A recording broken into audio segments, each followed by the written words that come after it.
Hi everyone, this is me Chandra Chaudhary और आज हम करेंगे क्लास 12th बायोलॉजी।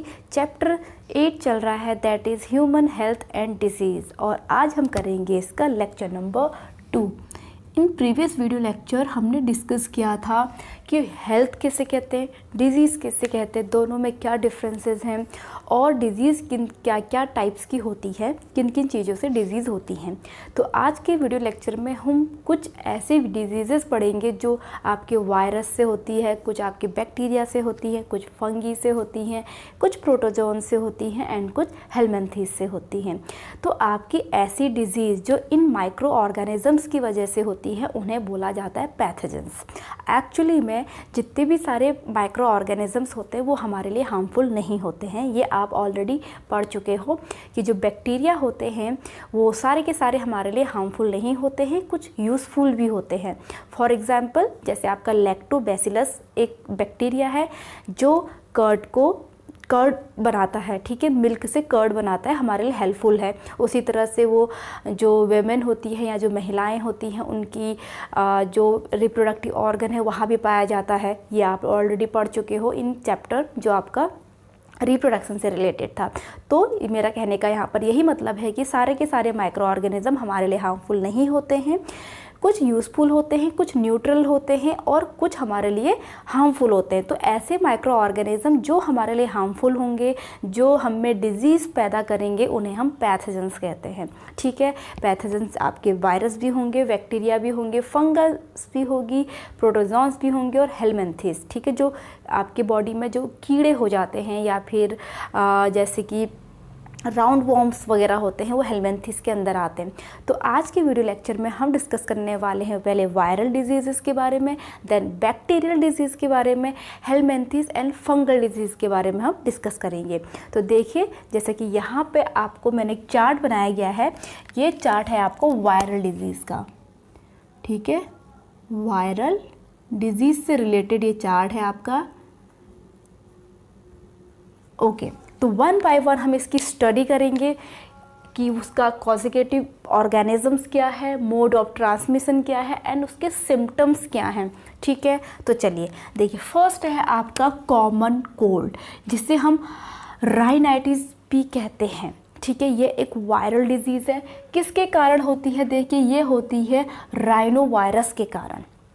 ओके, और ये कैसे, मोड ऑफ ट्रांसमिशन क्या है इसका? एयरबॉर्न मतलब जैसे कि सपोज मुझे यहाँ पे सर्दी खांसी या कॉमन कोल्ड हुआ है, मैं छींकूंगी या खांसूंगी तो वो जर्म्स कहाँ पे आ जाएंगे? उस एयर में आ जाएंगे और मेरे आसपास जो भी दूसरा पर्सन जो बैठा होगा वो जब इनहेल करेगा तो वो जर्म्स उसकी बॉडी में चले जाएंगे और उसको भी इन्फेक्ट कर देंगे। ठीक है, तो एयरबॉर्न। और इसके सिम्टम्स क्या हैं? देखिए, इसमें नसाल कंजेशन होता है, कफ, खांसी आती है, हेडेक रहता है, सोर थ्रोट, गला भी छिला हुआ रहता है। ठीक है, नेक्स्ट है हमारा इन्फ्लुएंजा। इसे कॉमनली हम फ्लू भी कहते हैं। ठीक है, फ्लू हो गया कहते हैं। तो इसका जो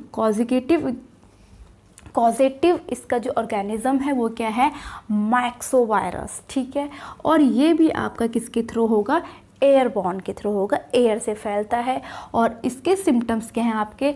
शोर थ्रोट है, फीवर है, बुखार आएगा, स्नीजिंग आएगी और बॉडी एक मीन्स पूरी बॉडी में उसके दर्द रहेगा, छींके आएंगे लगातार। ठीक है, नेक्स्ट है हमारा डेंगू भी कहते हैं, प्रॉपर इंग्लिश में डेंगी। ठीक है, डेंगी आपका जिस कॉजेटिव ऑर्गेनिज्म से होता है दैट इज़ आर्बोवायरस एंड इसका जो मोड ऑफ ट्रांसमिशन है वो क्या है? मस्कीटो। मीन्स यहाँ पर मोड ऑफ ट्रांसमिटर जो यहाँ पर मस्कीटो है वो एक वेक्टर की तरह काम करेगा। यहाँ पर क्या काम?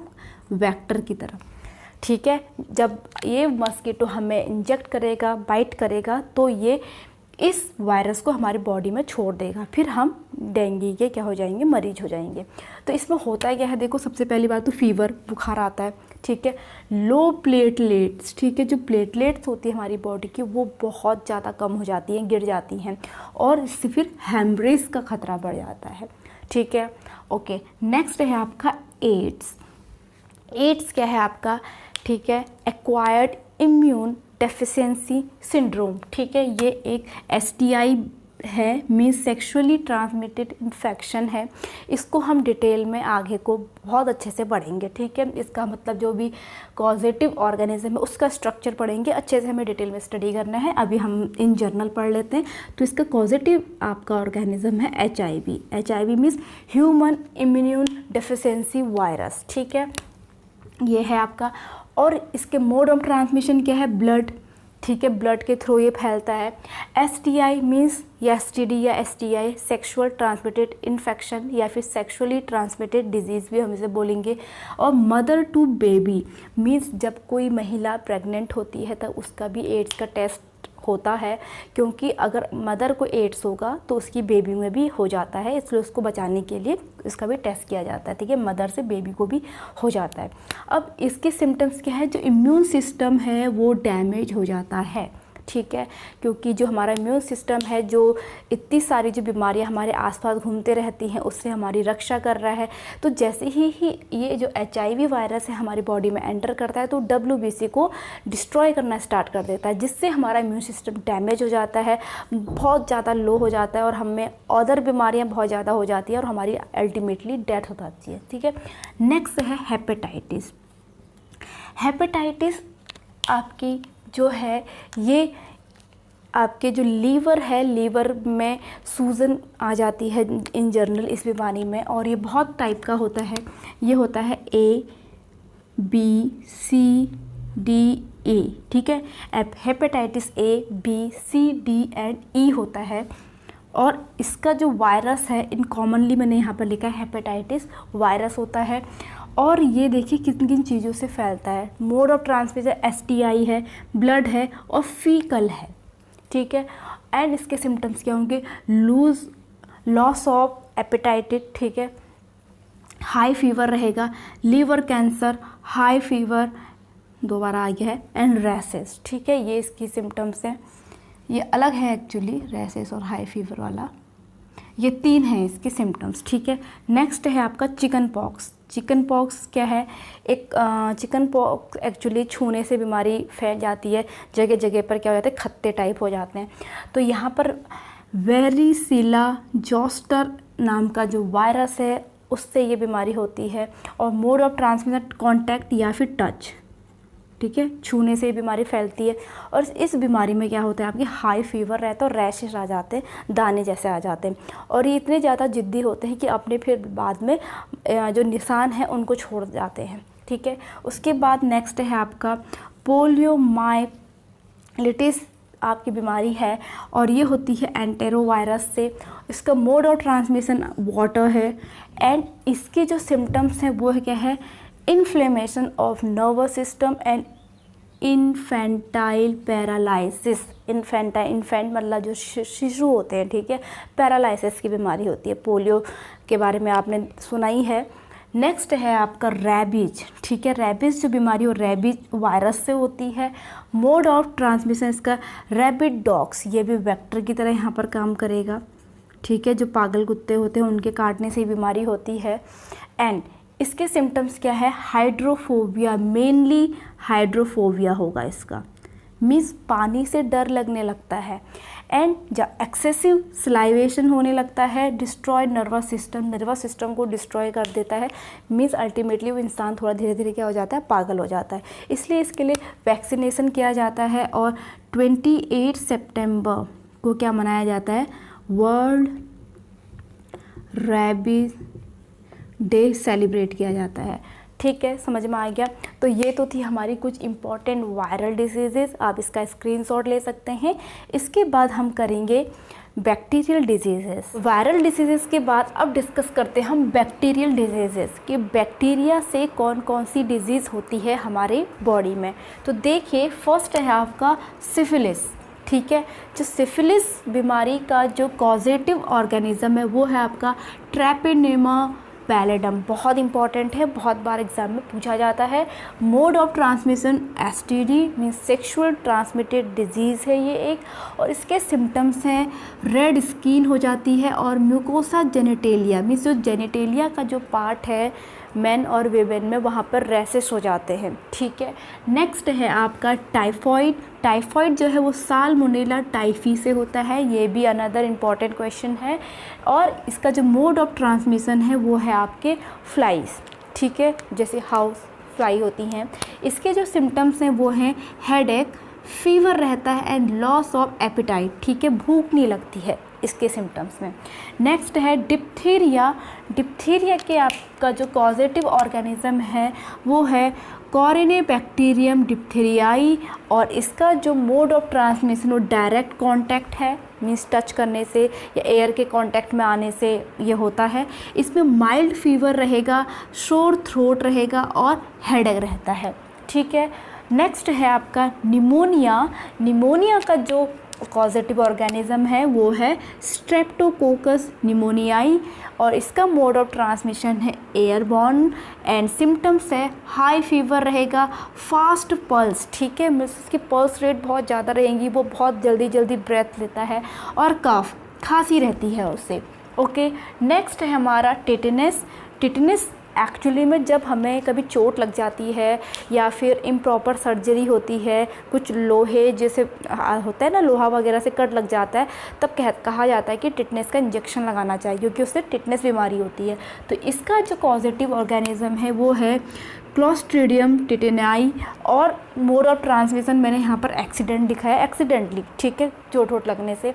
और इसके सिम्टम्स होते हैं हेडेक, बैक पेन रहता है और मस्कुलर रिजिडिटी आ जाती है, ओके। नेक्स्ट है कोलेरा। कोलेरा का इम्पॉर्टेंट है, ये भी विब्रियो कोलेरियाई है। इसका मोड ऑफ ट्रांसमिशन वाटर है, ठीक है।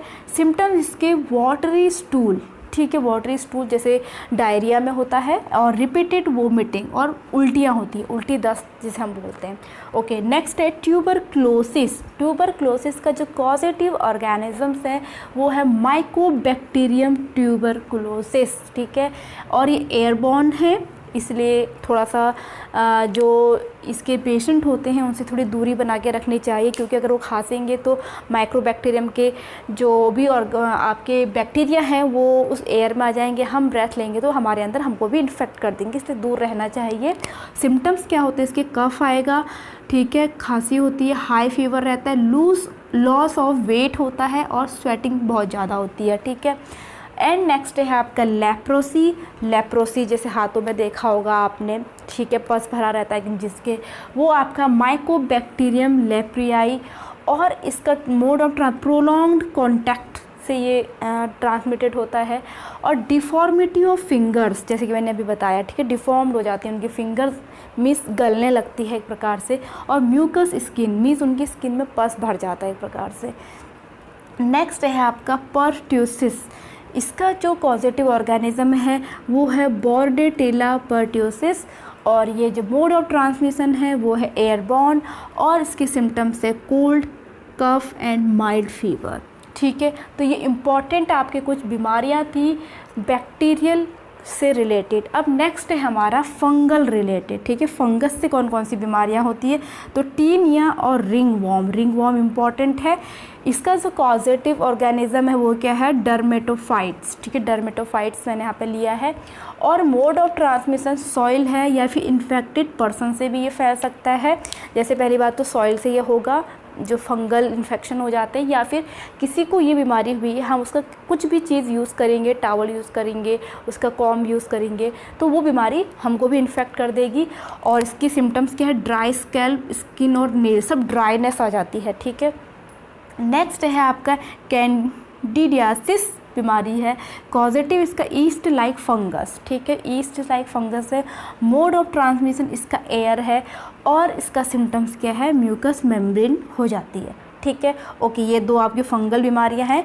और आपके नेक्स्ट है हेलमिंथेटिक बीमारियां, कौन कौन सी होती, तो फर्स्ट इंपॉर्टेंट है आपकी एस्केरियासिस, बहुत इंपॉर्टेंट है, ठीक है। ये एस्केरेसिस लम्ब्रिकॉइड्स से ये जिसका कॉजेटिव ऑर्गेनिज्म है। मोड ऑफ ट्रांसमिशन इसका वाटर, फूड, फ्रूट्स ETC है, मीन्स जो भी रॉ मटेरियल हम खाएंगे, इससे ये जो एस्केरेसिस है उसके एग जो होते हैं वो वाटर में आते हैं, तो उसको अगर हम कंज्यूम करेंगे तो वो हमारे अंदर आ जाएंगे, और ये फिर हमारे ही अंदर इन्फेक्ट करते हैं। देखिए अब ये इसके सिम्टम्स क्या होते हैं, इंटरनल ब्लीडिंग, क्योंकि हमारे खून को चूसते हैं वहाँ, वो इंटरनल ब्लीडिंग होगी और मस्कुलर पेन रहेगा। ओके, नेक्स्ट है आपका फाइलेरियासिस है, इसको हम एलिफेंटियासिस भी कहते हैं, दोनों एक ही चीज़ है। वुचेरिया मालाई, इसका मैंने एक पॉजिटिव ऑर्गेनिज्म लिया है, वैसे वुचेरिया और यहाँ पे 2-3 टाइप के अलग अलग इसमें स्पीसीज़ हो सकती हैं। इमेच्योर लार्वा से हमारी बॉडी में एंटर कर जाता है और लिम्फ वेसल्स एक्चुअली क्या करता है, लिम्फ वेसल्स में जाके उसमें इन्फ्लेमेशन करता है। आपने देखा होगा, आपके एनसीईआरटी बुक में भी दिया है कि जेनिटेलिया से रिलेटेड जो लोअर वाला पार्ट होता है पूरा का पूरा पैर इन्फ्लेमेटेड हो जाता है, सूजन उसमें आ जाती है, ठीक है, जिसे हम एलिफेंटियासिस भी कहते हैं। फिर लास्ट है आपका टीनियासिस, टीनिया से होगा और इसका मोड ऑफ ट्रांसमिशन रॉ और इम्प्रॉपरली कुक्ड पॉर्क मीट, ठीक है, जो सुअर का मीट होता है या तो कच्चा होता है या फिर आपका इम्प्रॉपरली कुक्ड होता है, उससे ये बीमारी होगी। और सिम्टम्स इसके क्या है, ब्रेन डैमेज हो जाता है, ब्लाइंडनेस आ जाती है, ठीक है। तो आपका इसका भी स्क्रीनशॉट ले सकते हैं, बहुत इंपॉर्टेंट यहाँ पे मैंने बीमारियाँ ली हुई हैं और आपके लिए ज़रूर हेल्प करेंगी। और अपनी नेक्स्ट वीडियो में हम कवर करेंगे आपके प्रोटोजोन बीमारियां और वहाँ पर हमने लाइफ साइकिल ऑफ प्लाज्मोडियम भी आपका कवर करना है। तो आई होप आज का ये वीडियो लेक्चर आप लोगों के लिए हेल्पफुल रहा हो। अच्छा लगा हो तो please hit the like, leave the comment, subscribe to my channel and press the bell icon. मैं मिलूंगी अपने नेक्स्ट वीडियो के साथ, तब तक के लिए stay tune, stay healthy, bye bye.